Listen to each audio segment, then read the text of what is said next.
In this video, I'll show you a quick trick on how to fill in the gaps after pushing film forward. Some of you may come across this same issue. I make feedback videos for my students. After I make the video, I bring it into Premiere Pro and I use the transcript to delete the pauses. I click on the golf tee, click on pauses, press the delete button, and then press delete all. So my issue is that some of these spaces are too close. Most of them are great, but there's always like 7 or 8 that I need to push away from each other.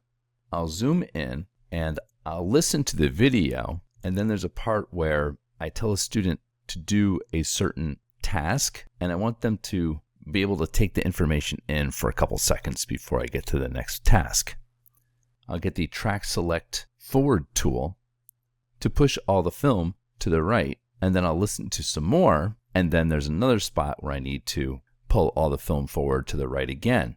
When I'm all done, I'll zoom out a little bit to see all of the spaces that I have, and I would usually get the selection tool and then go to the left side of the film and drag it to the right. And that becomes a hassle. I have to click and drag each one of these. I use a shortcut now where I take the playhead and put it at the beginning of where the film starts again. Let me zoom in to show you. So I put the playhead right here at the beginning, and then I press Shift Q.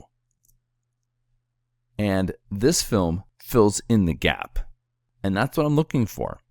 I'm going to zoom out and I'll put the playhead here, press Shift Q, put the playhead here, Shift Q, put the playhead here, Shift Q, put the playhead here, Shift Q. If you know of any other ways that are even quicker than this, please add them in the comments below.